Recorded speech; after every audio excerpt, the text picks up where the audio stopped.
बिस्मिल्लाहिर्रहमानिर्रहीम। अस्सलाम वालेकुम नाज़रीन, प्रोग्राम न्यूज़ रूम में खुशामदीद। मैं हूँ आपके साथ सुमेरा मिर्ज़ा। नाज़रीन, आज के न्यूज़ रूम में जो भी खबरें हम डिस्कस करेंगे पहले उस पर नजर डालते हैं, फिर से वापस आते हैं।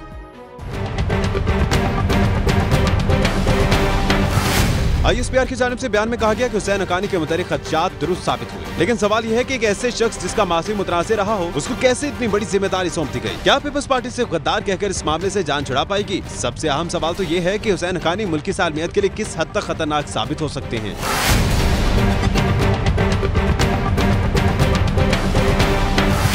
पाकिस्तानी सियासत में अखलाकियात खत्म होती जा रही है।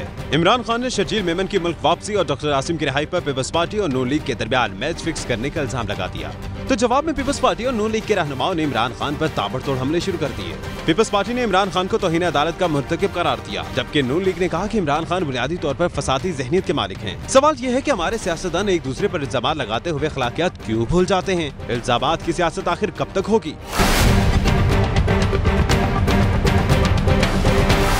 सुप्रीम कोर्ट अस्कुर नोटिस में नैब के 4 DGs की तैनाती को मुअत्तल कर दिया गया, जबकि 200 से ज्यादा अफसरान की जांच पड़ताल के लिए खुसूसी कमेटी तश्कील दे दी गई। सवाल यह है कि एहतसाब करने वाले इदारों में ही मनपसंद अफराद की तैनाती से अवाम कैसे इन इदारों पर एतमाद कर सकेगी, जबकि दूसरी जारी वजारत इत्तलात में सीनियर अफसरान को नजरअंदाज करके बाहर से सेक्रेटरी इत्तलात को तैनात कर दिया गया, जिस पर एहतजाजन डायरेक्टर एक्सटर्नल पब्लिसिटी विंग छुट्टी पर चले गए। सवाल यह है कि सरकारी महकमों में मनपसंद अफराद की तैनाती से महकमों की कारकर्दगी पर क्या असर पड़ेगा?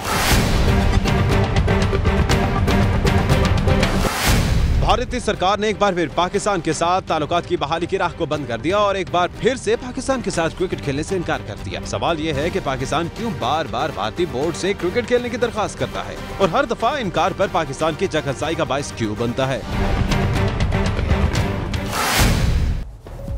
जी हाँ, इन तमाम पॉइंट्स पर डिस्कशन करेंगे। अपने पैनल का तारुफ करवाती चलूँ। आज कराची स्टूडियो से हमें ज्वाइन करेंगे आरिफ निज़ामी साहब और इस्लामाबाद स्टूडियो से हमारे साथ मौजूद होंगे इजहारुल हक साहब और खावर घुमन साहब। इन तमाम तर पॉइंट्स पर तफसीली गुफ्तगू होगी, तबसरे होंगे और तज्जिए भी होंगे। कहीं मत जाइएगा, हमारे साथ रहिएगा। ब्रेक के बाद वापस आते हैं।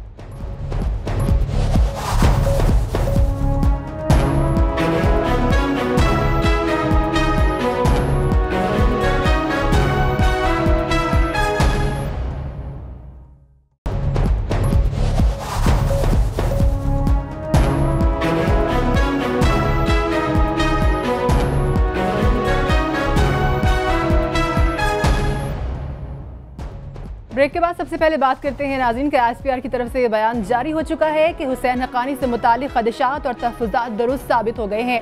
निज़ामी साहब, ये हक्कानी ड्रामा आखिर कहाँ जाकर रुकेगा? ये देखिए जी, इसके कई पहलू हैं। इसका सबसे बड़ी बात यह है कि हुसैन हक्कानी साहब एक पॉलिटिकल पार्टी थे और इस लिहाज से उनका बराह रास्त राब्ता था जो पीपल्स पार्टी की सियासी हुकूमत थी, जरदारी साहब के वो पार्टी थे। और जो 2010-11 के साल हैं वो इंतहाई कठिन गुजरे पाकिस्तान पे। अब ये रहमान मलिक साहब भी मलबा हक्कानी साहब पर डालते हैं। यूसुफ गिलानी साहब कहते हैं हमने यूँ नहीं कहा था, ये नहीं कहा था। जरदारी साहब ने उनको डिसोन कर दिए हुए। लेकिन हकीकत ये है कि 2010 में 2500 वीज़े जारी किए गए अमरीकियों को।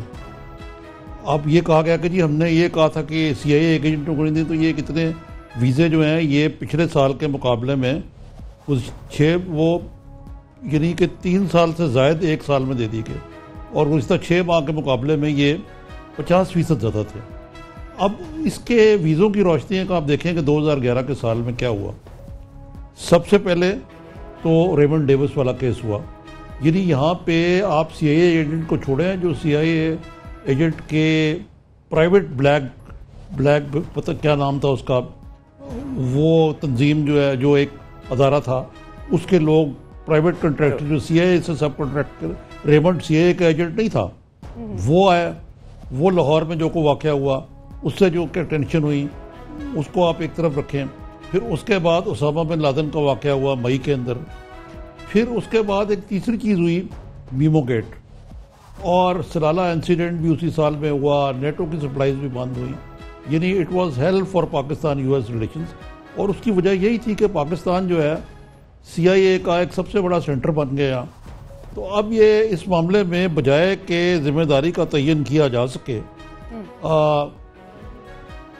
उस बारे में जो सबसे अहम चीज़ जिसको मैं दोबारा अर्ज करूँगा वो ये है कि भाई इस दूध का दूध पानी का पानी हो जाए कि मीमो गेट में तो जिम्मेदारी का तयन कर दिया गया था कि हकानी साहब ने लिखवाया था मंसूर एजाज को उनके ब्लैकबेरी पे जो माइक मुलन को देना था आगे कि पाकिस्तान में सियासी हुकूमत को बड़ा ख़तरा है, और उसकी वजूहत वही थी जो मैं पहले अर्ज की हैं कि वो टेंशन रेमंड डेविस से पैदा हुई थी फौज और सियासी हुकूमत और या उसामा बिन लादेन से, वो तो अपनी जगह पे है। लेकिन उसके बाद जब ये एबटाबाद कमीशन बना है तो खुदा का वास्ता है हमें उसको शाया करके दूध का दूध पानी का पानी कर देना चाहिए। साबका हुकूमत ने उसको सप्रेस किया था, सबकी फौजी क़यादत ने भी सप्रेस किया था, अब क्या अमर माने हैं। सही। इजहार साहब, हुसैन हक्कानी कौमी सलामती के लिए कितना खतरनाक देख रहे हैं आप? देखिए सुमेरा, इसमें जो सबसे इम्पॉर्टेंट बात है वो ये कि सवाल जो है कि क्या हुसैन हक्कानी ने वीज़े इशू करते वक्त जो प्रोसीजर है, लेट डाउन प्रोसीजर, जो मुजव्वज़ा तरीक़ेकार था, क्या उससे रूगर्दानी की। एक तो हमें वो ख़त मिल गया जो वज़ीर आज़म यूसुफ रज़ा गिलानी ने वज़ारत दाखिला को भेजा, वज़ारत दाखिला हमारी वीज़ा पॉलिसी को कंट्रोल करती है। दूसरी सबसे इम्पॉर्टेंट बात यह है कि ISPR को ये वजाहत करनी चाहिए थी कि क्या हसास इदारों के नुमाइंदे जो मौजूद थे हमारी अमेरिका में सफारत खाने में, उनका क्या रोल था। क्या उन्होंने इन जो पासपोर्ट इशू हुए, क्या उन्होंने इनकी तस्दीक की, उनका एक रोल था वहाँ। ये सवाल, इस सवाल का जवाब आना बहुत ज़रूरी है। दूसरी तरफ हुसैन हक्कानी ने ISPR का जवाबुल जवाब भी दिया है अभी आज के दिन, और उसने ये कहा है कि ये भी तो बताइए कि उसामा बिन लादेन वहाँ कैसे पहुँच गए थे, उसके बारे में मुतल्लिका इदारों को मालूम था या नहीं। तो सवाल असल में जिसका जवाब चाहिए वो ये कि क्या प्रोसीजर, क्या जो मुजव्वज़ा तरीका था कानूनी, उससे रूगर्दानी की गई या नहीं। हुसैन हक्कानी का ये ख्याल है कि रूगर्दानी नहीं की गई। वहाँ जो नुमाइंदे बैठे हुए थे सरकारी मुख्तलिफ इदारों के, उन्होंने इसकी तस्दीक की। तो इस बारे में हुकूमत को या ISPR को क्लियर कट बताना चाहिए कि तस्दीक हुई थी या नहीं हुई थी। ठीक है, कावर साहब क्या कहेंगे, हुकूमत इस पर इन्वेस्टिगेशन का कुछ सोच रही है या इस तरह से इससे पहले इस तरह के जो प्रॉब्लम्स होते हैं, जो भी मामला सामने आते हैं, उनको कुछ दिन उठाया जाता है और फिर पीछे फेंक दिया जाता है, क्या इन्वेस्टिगेशन होगी इस पर?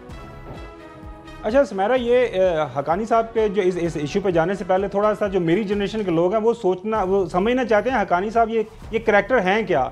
ये अर्ली 90s के अंदर आपको पता है ये इंतहाई किस्म के खुद पसंद और मुफाद, शदीद किस्म का मुफाद परस्त एक शख्स का नाम है जिसका नाम है हुसैन हक्कानी। ये पहले अर्ली 90s के अंदर ये नवाज शरीफ साहब ने इनको से उन्होंने एक एम्बेसडरशिप हासिल की थी, यहाँ पे श्रीलंका गए थे। उसके बाद ये बेनज़ीर साहबा के बहुत करीब चले गए। उसके बाद पिछले दिन मेरे एक फॉर्मर इंफॉर्मेशन सेक्रेटरी से बात हो रही थी, जनरल मुशर्रफ के ज़माने में ऑलमोस्ट ये इंफॉर्मेशन से मिनिस्टर बन गए थे, लेकिन वो किसी मौके पे इनकी वो अपॉइंटमेंट रह गई थी। उसके बाद फिर ये पाकिस्तान पीपल्स पार्टी में आ गए और ये सारा मामला चला आया। अच्छा, अब इशू ये है कि अब करना क्या है। एक तो जो मौजूदा हुकूमत है, एक सिंपल सा काम है, एक सुप्रीम कोर्ट का जज, उसके रिटायर्ड जज को लगाएं कि कमीशन बनाए, वहाँ पे दूध का दूध और पानी का पानी हो जाए। जो इजहार साहब ने बात की ना, वहाँ पे हमारे जो इंटेलिजेंस के इदारे हैं वो उन्होंने क्यों नहीं चेक किया।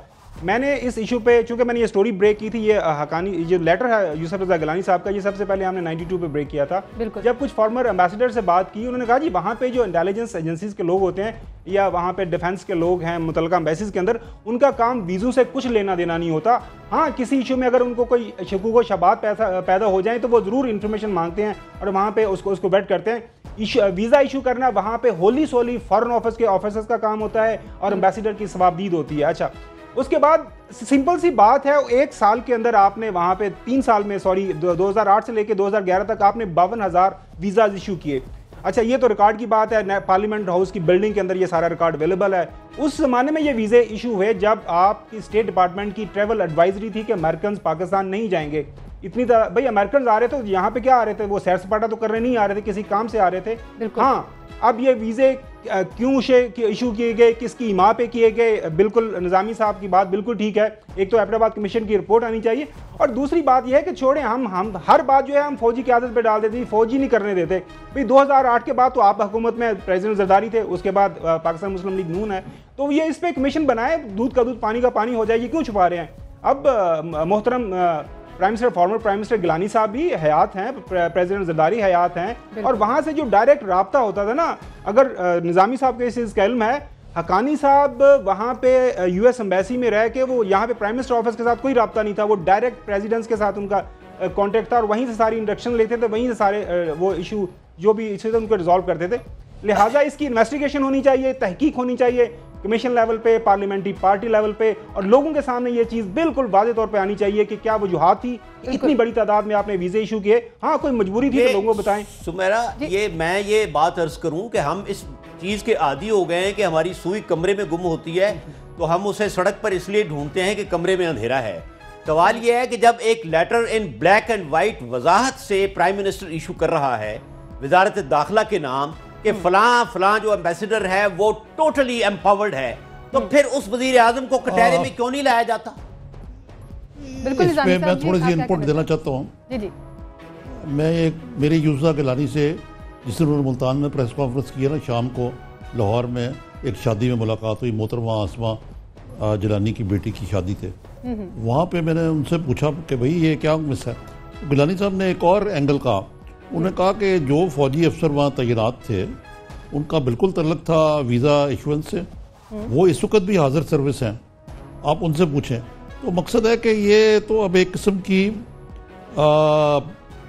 बक पासिंग हो रही है, लेकिन जो 3 सवाल हैं वो भी अपनी जगह पे बड़े अहम हैं। जी जी। कि ये तयन होना चाहिए पाकिस्तान मुल्क की तारीख में कि भाई 8 साल उसामा बिन लादेन जो है वहाँ बैठा रहा एबटाबाद में, क्यों बैठा रहा? क्या हमारे इंटेलिजेंस इदारे से लाइलम थे, या उनको इल्म था, या वो इतने नाअहल थे कि US नेवी सील जो हैं वो यहाँ कार्रवाई करके इनके एक जहाज़, एक आपको पता ना हेलीकॉप्टर वहाँ क्रैश हो गया था, जी जी, उसका मलबा शलबा भी डिस्ट्रॉय करके वो यहाँ से निकल जाएं और हमें कानो कान खबर ना हो। तो मुझे एक पाकिस्तानी शहरी के तौर पे, जिसके डिफेंस बजट जो है इतनी बड़ी कसीर तादाद हम देते हैं डिफेंस बजट की, और माशाल्लाह हमारी फ़ौज ने सरहदों की हिफाजत भी की है, लेकिन दूसरी तरफ जब ऐसे मामलात को कारपेट के अंदर नीचे स्वीप कर दिया जाए तो तशवीश होती है, एक सेंस ऑफ इनसिक्योरिटी पैदा होती है। बिल्कुल सही खबर कुमन साहब, जैसा कि आपने भी ये बताया और 92 पे ये सबसे पहले ये खबर ब्रेक की गई और आपकी तरफ से ये खबर ब्रेक की गई, क्या पीपल्स पार्टी को अपने कैंप में मौजूद गद्दार हुसैन हक्कानी का पहले से इल्म नहीं था? देखिए, निज़ामी साहब ने बात की ना वो इंतहाई रिस्पेक्ट के साथ। देखिए, बहुत सारे तो हम कंजेक्चर्स कर रहे होते हैं कि वो इतने साल से यहाँ पे था, उसको क्यों नहीं पता लगाया गया। ये जो चीज़ अभी ज़हार साहब कह रहे थे, एक लेटर लिखा गया, अगर लेटर को अगर आप गौर से पढ़े ना, वहाँ पे ये लिखा गया है कि आपको एम्पावर्ड किया जाता है, आप अपनी मर्जी से वीज़े करें और जो सारे कंसर्न इदारे हैं उनको बिल्कुल बाला ताक रखें, किसी को आपको इन्फॉर्म करने की ज़रूरत नहीं है, सिर्फ और सिर्फ आपने मुझे prime minister office in Pakistan inform करना है, बाकी आपने किसी शख्स को इन्फॉर्म नहीं करना। बिल्कुल आप सही कह रहे हैं, वजारत दाखिला को उस वक्त इस पर एतराज़ करना चाहिए था। रहमान मलिक साहब हैं अभी जो, और इंतहाई जो दिलचस्प बात यह है कि अभी जो नैब के चेयरमैन हैं मौजूदा चौधरी कमर जमान, ये उस टाइम सेक्रेटरी इंटीरियर थे, तो उस वक्त किसी पे इस पे कोई ऑब्जर्वेशन नहीं आई। हाँ, अगर ये वाकई समझते हैं कि इनको फौज ने कहा था या GHQ की तरफ से प्रेशर थे कि अमेरिकन को वीजे दें, तो गिलानी साहब उस दिन प्रेस कॉन्फ्रेंस ही तो बता देते, उस दिन यही पे हुआ होगा, वहाँ मैंने किसी को बताया होगा, कुछ लोगों के नॉलेज में होगा कि किसी को एक्शन लेना चाहिए था। भाईजान, आप लोग इलेक्टेड थे, आप chief executive of the country थे, आप ही के पार्टी के प्रेसिडेंट थे, अब ये इन्हीं चीज़ों को मुबहम क्यों छोड़ते हैं? ये तो वही सियासत कर रहे हैं। असल में यह है कि हमारे सियासतदान हिम्मत करते नहीं हैं और उसके बाद सारे का सारा मुद्दा दाएं बाएं छोड़ देते हैं। अब हाजा आसफ साहब देखे ना, वो कहते हैं कि जी हमने पहले कहते थे NOC दे दिया, हाँ हुकूमती लेवल पे बात होगी, बाद में कहते हैं हमने कोई इजाज़त नहीं। उसके बाद अब्दुल कादिर वो जो हैं लेफ्टिनेंट जनरल साहब सैफरान के मिनिस्टर, वो कहते हैं कि जी उनको नहीं जाना चाहिए, उनकी देखिए रेपुटेशन खराब होगी। सियासत भी सबको पता है कि आपने सऊदीज के साथ एक एग्रीमेंट किया हुआ है, आपकी सिक्योरिटी एस्टैब्लिशमेंट एजेंसीज सारे लोग ऑन बोर्ड हैं कि आपने वहां पे अलायंस में जाना है, उस पर सियासत कर रहे हैं, इस पे भी सियासत कर रहे हैं। शर्जील मेमन, ब्रेक के बाद नाज़रीन हम बात करेंगे शर्जील मेमन और डॉक्टर आसिम की जमानत हो गई, अयान अली का मुल्क से बाहर जाना, इन तमाम बातों को इमरान खान मुकमुका का नतीजा करार दे रहे हैं। इस पर बात करेंगे, लेकिन इस ब्रेक के बाद कहीं मत जाइएगा।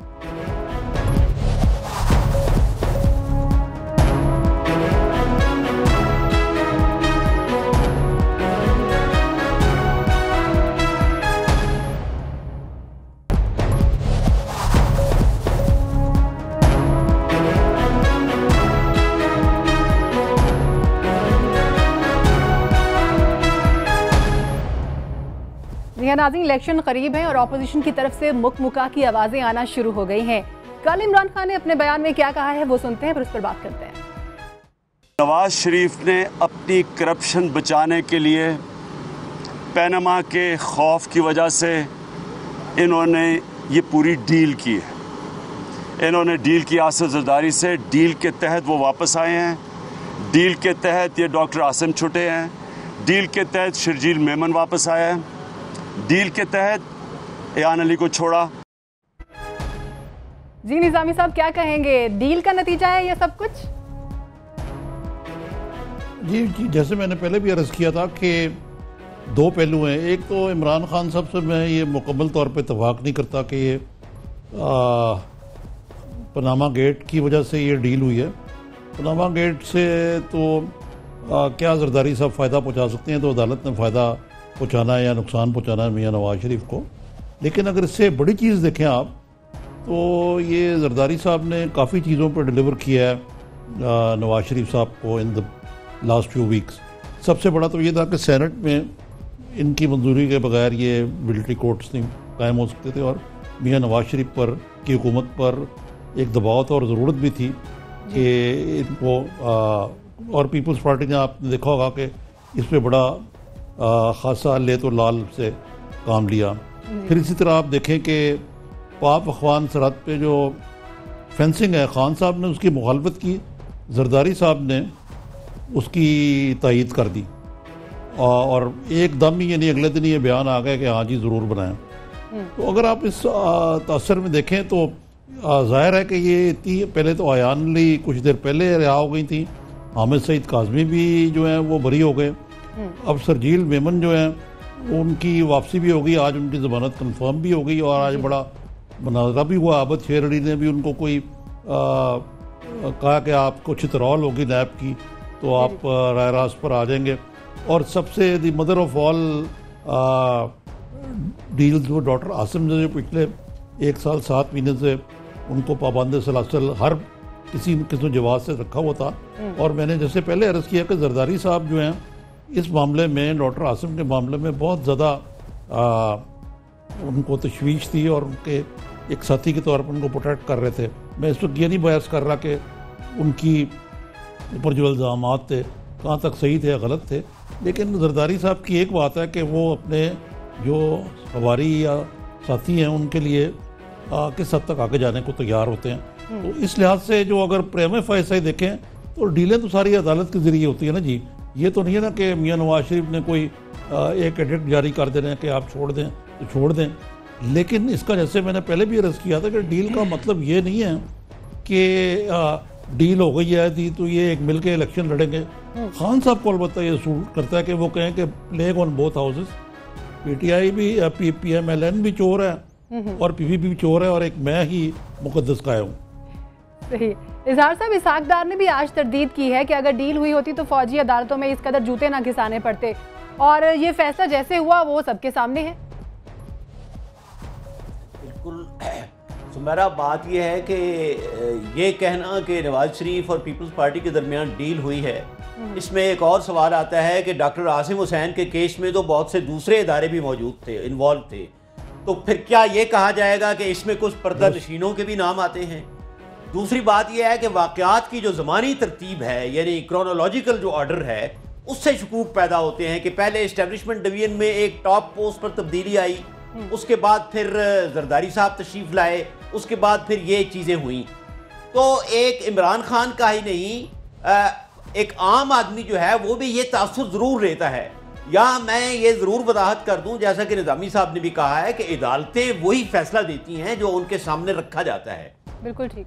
जो उनके सामने शहादतें हैं, जो उनके सामने गवाहियाँ हैं, जो उनके सामने सब्सटेंस है, तो इसमें अगर कसूर है तो हमारे पूरे निज़ाम का कसूर है कि केस तैयार इस तरह किए जाते हैं कि जब चाहे उनको शिकंजे को कस दें और जब चाहे शिकंजे को ढीला कर दें।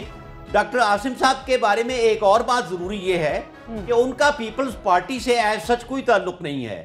वो बेनज़ीर भुट्टो के ज़माने में, जुल्फ़िकार अली भुट्टो के ज़माने में पार्टी की जिद्दोजहद में उनका कोई किरदार नहीं है और ना ही एक आम पार्टी के वर्कर का उनसे ताल्लुक है। उनकी ज़ाती दोस्ती है। वो एक डॉक्टर थे, तबीब थे, उनको तवानाई और तेल पर लगा दिया गया। तो जाती अपने दोस्तों की वो आसिफ जरदारी साहब जरूर करते हैं, पजीराई और हिफाजत भी करते हैं, लेकिन पीपल्स पार्टी को इससे क्या फायदा होगा? क्या आसिम साहब जलसों से खिताब करेंगे? क्या वो एक अवामी लीडर हैं? तो ये बहुत सारी चीजें हैं। ये जो इशू है डील का, ये हर चंद के है मगर नहीं है, तो ये कहा भी जा सकता है और दूसरी तरफ इसके मुखालिफ भी बहुत दलाइल दिए जा सकते हैं। ठीक है कावर साहब, आपने दोनों तज्जियाकारों की बात सुनी, क्या कहेंगे? मैं तो वो जो ऑन ग्राउंड चीज़ें चल रही हैं इस्लामाबाद में, जो डेली बेसिस पे, क्योंकि मैं रिपोर्टर हूँ, जब देखता हूँ तो वो मैं आपको बयान करता हूँ। ये जो मुझे जो सारी सियासत के अंदर ये गहमा गहमी, ये इल्ज़ाम तराशियाँ और ये जो बाल नज़र आ रहा है, इसके सारे सब के पीछे है पनामा केस का फैसला, जो कि अब हर चंद के को आने को है। अब देखें, अब अगले हफ्ते उम्मीद की जा रही है कि आ जाएगा। आज भी सुप्रीम कोर्ट से इस तरह की कुछ खबरें आ रही हैं कि अर्ली नेक्स्ट वीक ये फैसला आने को है। अब ये सारी की सारी जो है ना रीअलाइनमेंट हो रही है। आप कह लें कि जी वो हर बंदा अपनी पोजीशनिंग कर रहा है कि पनामा केस के फैसले के आने के बाद हमने किस तरह की पॉलिटिक्स, किस तरह की सियासत करनी है। जो ही पनामा केस का फैसला आएगा, ये जो सारी खबरें आज हम डिस्कस कर रहे हैं सियासत के हवाले से सारी इररेलेवेंट हो जाएंगी। हाँ, एक जो बात इस्लामाबाद के हल्कों के अंदर वो काफ़ी ज़्यादा वो गर्दिश कर रही है, वो जो पाकिस्तान पीपल्स पार्टी वाले हमेशा ये कहते हैं ना कि जी शरीफ फैमिली के खिलाफ कभी भी कोई फैसला उनके खिलाफ कभी नहीं आया, तो वो ये काफ़ी हर गुजरते दिन के साथ अवाम के अंदर जो इज़्तिराब बढ़ता जा रहा है। क्या कि वो 90s वाला कोई एपिसोड तो कहीं नहीं दोहराया जा रहा है, जब जो केसेस के फैसले थे पीपल्स पार्टी के खिलाफ तो आगे थे, लेकिन शरीफ फैमिली के खिलाफ कभी भी नहीं आया। तो लिहाजा आप देखना ये है कि अब ये फैसला कितना डिले होता है और कब तक आता है, और जब तक फैसला आता है उस वक्त तक और क्या हालात वाक़यात हमारी सियासत में बदलते हैं। एक बात मैं ज़रूर कहूँगा, जो इजहार साहब ने बात की, वो ये कि देखें, एक 480 अरब रुपए के जो है केसेस रेफरेंसेस फाइल हुए एक शख्स के अगेंस्ट। 400 अरब रुपया कुछ छोटी अमाउंट नहीं है। उसके अलावा नैब ने केसेस फाइल किए। उसके अलावा जो हमारे जो वफाक के तफ्तीशी अदारे हैं जिसमें FIA हैं वो भी इन्वॉल्व है, सारे लोग थे। तो ये प्रोसिक्यूशन कहाँ पे वीक हुई?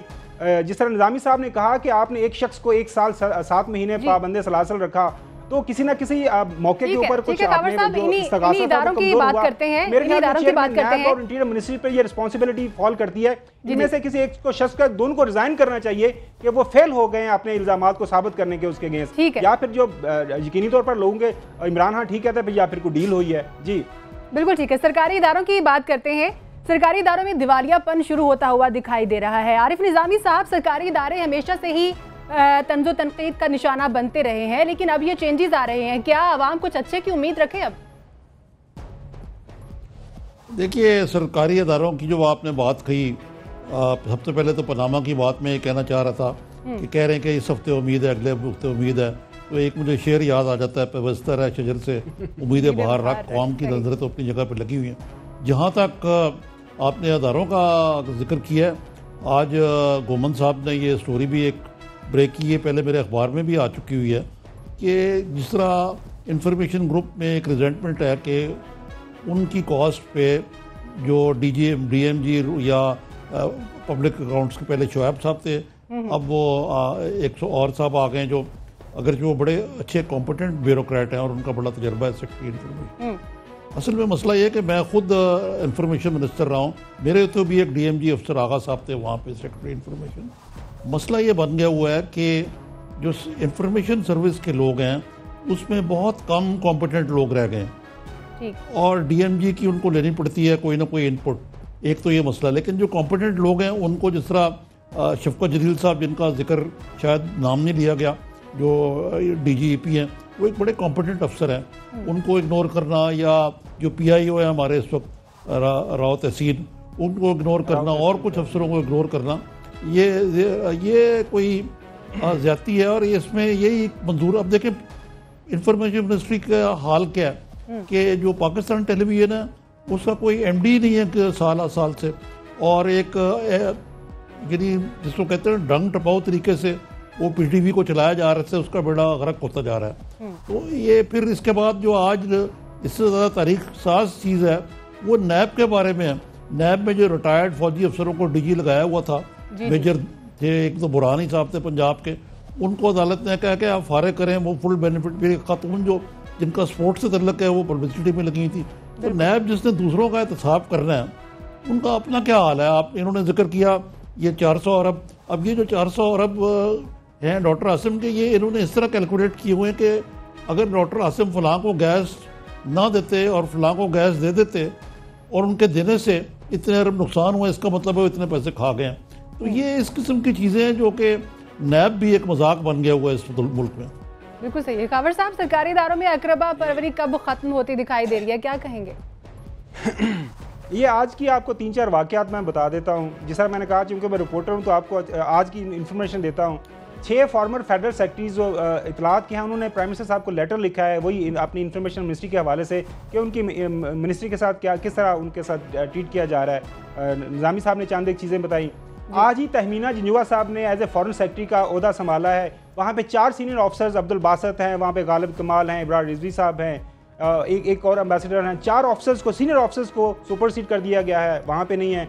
FBR के अंदर आज ही वहाँ पे सुप्रीम कोर्ट के अंदर केस था, वहाँ पे उनके लॉयर ने एक्सेप्ट किया है कि वहाँ पे भी जो तरक्कियाँ हैं वहाँ पे प्रॉब्लम हुई है। नैब का जिस तरह इन्होंने जिक्र किया, मसला ये नहीं है कि ये कि आप चले माना कि आपको किसी डिपार्टमेंट के अंदर आपको कॉम्पिटेंट या कोई रीजनेबल ऑफिसर नहीं मिल रहा उसको हेड करने के लिए, लेकिन ये तो इनका एक वतीरा ही बन गया ना। पाकिस्तान मुस्लिम लीग, नून लीग के अंदर वो कहते एक बड़ी मशहूर चीज़ है कि DMG तो इनका एक विंग बन गया हुआ है। DMG ग्रुप जो है पाकिस्तान मुस्लिम लीग नून का, हर जगह पे इनके DMG के ऑफिसर्स हैं। अब प्रिंसिपल सेक्रेटरी हैं वो DMG के हैं, बाकी एस्टैब्लिशमेंट जहाँ पे भी की पोजीशंस हैं वहाँ पे इनको DMG ऑफिसर लगाया जाता है। निज़ामी साहब, मज़े की बात जो वजारत इत्तलात के अंदर है, सुखेरा साहब वहाँ पे आए हैं, तो उनको ये बताया गया है कि आपको इसलिए लाया गया है कि ये जो कावर साहब, आपकी बात यहीं से शुरू करेंगे और इजहार साहब का भी इस पर पॉइंट ऑफ व्यू लेंगे। इस वक्त मुझे ब्रेक की जानब जाना, ब्रेक से वापस आएंगे, यहीं से बात शुरू करेंगे, कहीं मत जाएगा।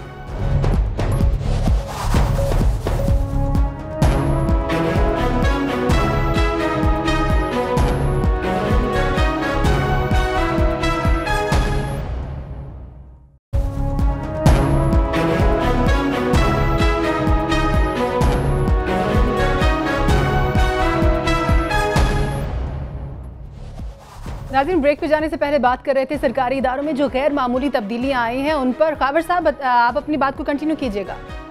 जी, मैं वही बता रहा, जो अहमद नवाज सखेरा साहब है नए इंफॉर्मेशन सेक्रेटरी, और वो जो शफकत जलील साहब और राव तहसीन साहब जो PIO है उनसे जूनियर हैं। वहाँ पे जो कॉमन्स हैं CSS के तहत जो इनकी इंडक्शन होती है, अब वहाँ पे जो इंफॉर्मेशन मिनिस्ट्री के अंदर जो हालात इस वक्त चल रहे हैं ना, कुछ 4-6 हफ्ते इंफॉर्मेशन मिनिस्ट्री बगैर किसी सेक्रेटरी और एडिशनल सेक्रेटरी के चली है। उस दौरान वहाँ पे बहुत ज़्यादा इरेगुलर एक्सपेंडिचर्स हुए हैं। कुछ दफातर तैयार किए गए मिनिस्ट्री के अंदर, नई मिनिस्टर साहिबा के लिए, उसके बाद चेयरमैन PTV के लिए, तो काफ़ी लंबे चौड़े अखराजात हुए हैं। तो उनको अब उस पे ऑडिट पैरा बने जा रहे हैं। तो वो अब सुखेरा साहब को देखना यह है कि क्या वो सारी जो इरेगुलर एक्सपेंडिचर्स हैं उसको किस तरह कवर करते हैं। अभी पिछले तो मेरी मुलाकात हुई राव तहसीन साहब से जो PIO है, वो काली पट्टी बांधे हुए थे। मैंने कहा सर खैर है, तो वो यही सारा जो निज़ामी साहब ने बताया कि वही है, कोई एक रिजेंटमेंट है कि जी हम भी इसी इंफॉर्मेशन ग्रुप के अंदर CSS करके आते हैं, कैरियर प्रोग्रेशन होता है, तो हमारा राइट होता है कि किसी भी ऑफिसर का, किसी भी ग्रुप के ऑफिसर का ये एक बड़ी ख्वाब होता है कि मैं अपने ग्रुप को लीड करूँ। तो ये नून लीग के अंदर ये बहुत ज़्यादा ये अभी जो चल रहा है ना, हमारी सारी ब्यूरोक्रेसी को इन्होंने मफलूज करके रख दिया है। वो बेसिकली वही है, पिक एंड चूज है, वो मेरिट बेस्ड अपॉइंटमेंट नहीं होते। फवाद पे सारी उंगलियां उठ रही है कि वो प्राइम मिनिस्टर ऑफिस में बैठ के सारी मर्जी कर रहे हैं। बिल्कुल ठीक। निज़ामी साहब, आप क्या कहेंगे इस तमाम तर सूरत हाल पर? जी, आपने मुझसे पूछा? जी निज़ामी साहब। जी नहीं, ये ठीक कह रहे हैं, मैं मुकम्मल तौर पे इनसे मुतफिक हूँ कि ये जो हालात बन गए हैं हमारे सरकारी महकमों के। अभी मैं आपसे नैब का अर्ज़ कर रहा था, फिर ये इंफॉर्मेशन मिनिस्ट्री है, इसी तरह अगर आप बाकी जगह भी देखें, अभी जिस तरीके से सरकारी महकमों के हमने रेगुलेटरी बॉडीज़ को उनका मातहत कर दिया, अगरचे जैसे इजहार साहब कह रहे थे किसी ख़ास को फ़र्क नहीं पड़ता, लेकिन सिम्बॉलिकली स्पीकिंग तो एक जो चेक्स एंड बैलेंसेस के जो सिस्टम है, एक ब्यूरोक्रेसी का काम है चेक एंड बैलेंस करना। अब उनसे तवक्कुह की जाती है कि वो बिल्कुल हुक्म के ग़ुलाम बन जाएं और वो इसी तरीके से खिदमत करें जो भी पावर्स दैट बी हों।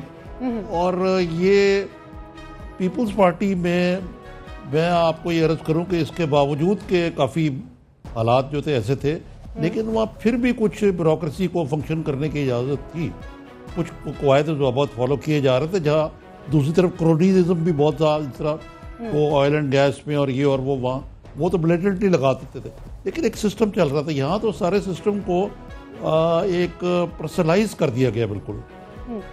तो निज़ामी साहब, जो हालिया तब्दीलियां आ रही हैं, इससे कुछ पॉजिटिव चेंज एक्सपेक्ट कर सकते हैं हम? जी निज़ामी साहब, आपसे पूछ रही हूँ मैं कि जो तब्दीलियां आ रही हैं, इस पर कोई पॉजिटिव चेंज हमारी आवाम जो है या हम लोग जो है वो एक्सपेक्ट कर सकते हैं? देखिए, अवाम जो है उनको तो आपने बिल्कुल ही अब सारा मामला जो है उनको तो ना उनकी कोई तालीम पे कोई पैसे सर्फ हो रहे हैं, ना पानी पे, और जो सोशल इंडिकेटर्स में पाकिस्तान सबसे गिरा हुआ है। अब तो एक ही चीज़ है, सड़कें बनाएं, बिजली लगाएं, मेट्रोज बनाएं, इन चीज़ों पे ज़्यादा दौर है। जो अवाम का शऊर बुलंद करने के लिए चीज़ें होनी चाहिए, उसका हाल तो यानी अगर पंजाब में खसूस है तो बाकी सूबों में क्या हाल होगा। ठीक है जी। इजहार साहब, आप क्या कहेंगे इस तमाम तर मामले पर?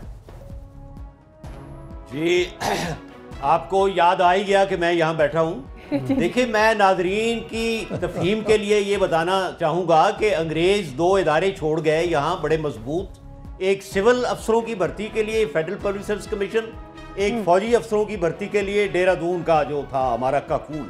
जी जी। तो CSS का जो मरकजी मुकाबले का इम्तिहान है उसमें ग्रुप हैं, ठीक, और उसमें कंपार्टमेंटलाइजेशन है। जिस तरह अरबी में कहते हैं कि लिकुल्ल फन्निन रिजालुन, हर फन के आदमी होते हैं।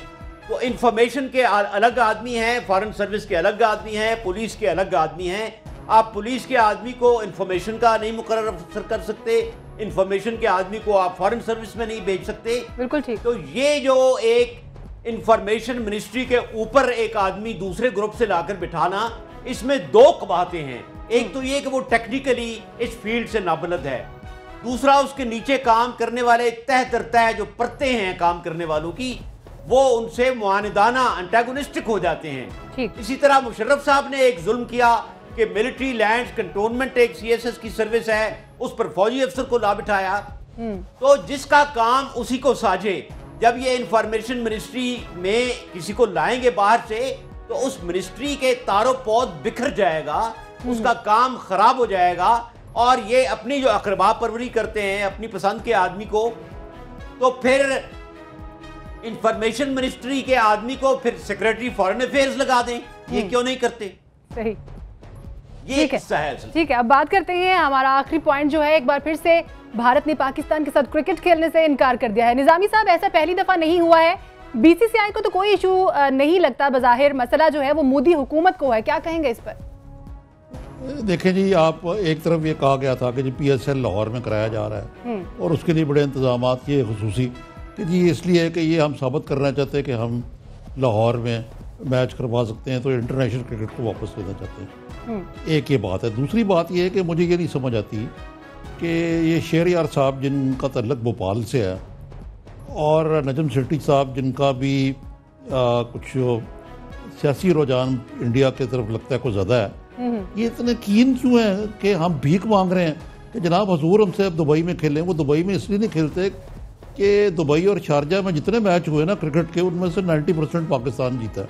ठीक। अब वो एक इस किस्म की बयान भी देते हैं कि जी वो अच्छा अगर शुरू हो जाए पाकिस्तान की टीम वहाँ आए और यहाँ आए, तो हाल तो ये है हमारा कि बांग्लादेश ने आज दूसरी मरतबा हमें स्नब किया है कि बांग्लादेश जिसको क्रिकेट आती नहीं थी और हमने सिखाई और हम जान के उनसे हार भी गए जब उन्होंने शुरू किया। अब वो इतने चाबकदस्त हो गए कि वो हमें कहते हैं कि नहीं जी ये पाकिस्तान में नहीं हम आएंगे, यहाँ सिक्योरिटी कंसर्न्स हैं। तो अगर हम दोनों चीज़ों को देखें तो मुझे लगता है कि ये जो डुओ है शहरयार साहब और सेठी साहब, ये क्रिकेट को यानी जो क्रिकेट टेस्ट क्रिकेट है, वनडे क्रिकेट है या T20 क्रिकेट है, उसको फरोग देने आए हैं या दफन करने आए हैं। जी ठीक है। इजहार साहब, इस तरह के मामलों पर भारतीय हुकूमत हमें कभी भी संजीदा नजर नहीं आई है। ऐसे ही 2014 में भी हुआ था जब MOU साइन किया गया था, लेकिन फिर इंडियन टीम जो है वो पाकिस्तान नहीं आई थी। क्या कहेंगे आप इस पर? जी, असल में क्रिकेट पर जो हमारी फिक्सेशन है, जो हमारा खप्त है क्रिकेट पर, क्रिकेट के लिए, वो इतना ज्यादा हो गया है कि अब हमें कौमी इज्जत का और कौमी जिल्लत का भी एहसास नहीं रहा। हम हर मामले में अपना भारत से मुकाबला करते हैं। तो भारत पहली दफा नहीं उसने ये इनकार किया, कई मौके पर उसने क्रिकेट के हवाले से हमें खिजानत में डाला। देखें यहाँ मैं कौम के सामने एक और सवाल रखूंगा, ये मैं कौम के सामने एक और सवाल रखूंगा कि दो चीजें जो हमारे अंग्रेज छोड़ गए, एक फ्यूडल सिस्टम और एक क्रिकेट, तो क्या क्रिकेट के अलावा कभी हमने सोचा कि दुनिया में और कोई गेम नहीं है? क्या दुनिया में सॉकर नहीं खेली जा रही? क्या दुनिया में हॉकी नहीं खेली जा रही? तो कुछ तनव्वो भी होना चाहिए, कुछ इसमें रंगारंगी होना चाहिए।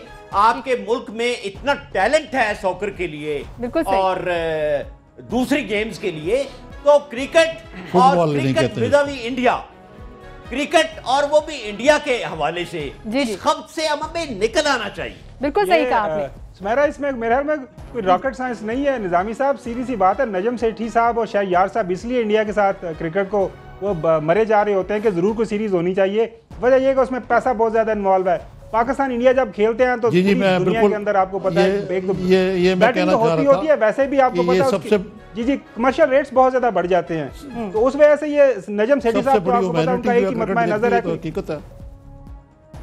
जी। तो वो सेठी साहब का यही है कि कहीं ऐसी सीरीज करवाई जाए जहां से पैसा आए, तो पैसा के लिए वो पीछे जा रहे हैं और कोई वजह नहीं है। कोई इंडिया से उनको मोहब्बत है या क्रिकेट से मोहब्बत है, वो ऐसी सीरीज चाह रहे हैं जहां से कमर्शियल एक्टिविटी बहुत ज्यादा अच्छी हो, पैसा आए। और आपको पता है पैसा आए तो फिर सबके वो जब वावेले होते हैं, खुशहाली फैलती है। बिल्कुल सही है कावर साहब। इसके साथ ही आज जैसे कि शहरियार खान ने नवाज शरीफ को खत लिख दिया है कि इस्तीफे के लिए, तब तो इन्हें इस्तीफे का ख्याल नहीं आया जब 66 लाख रुपए पीसीबी के खर्चे से इन्होंने अपना इलाज करवाया था। नाज़रीन, आज के प्रोग्राम में अब तक के लिए इतना ही। आरिफ निजामी साहब, कावर घुमन साहब और इजहारुल हक साहब, आप तीनों का बहुत शुक्रिया। अगले प्रोग्राम में फिर से आपकी खिदमत में हाजिर होंगे। सुमेरा मिर्जा को इजाजत दीजिए। अल्लाह।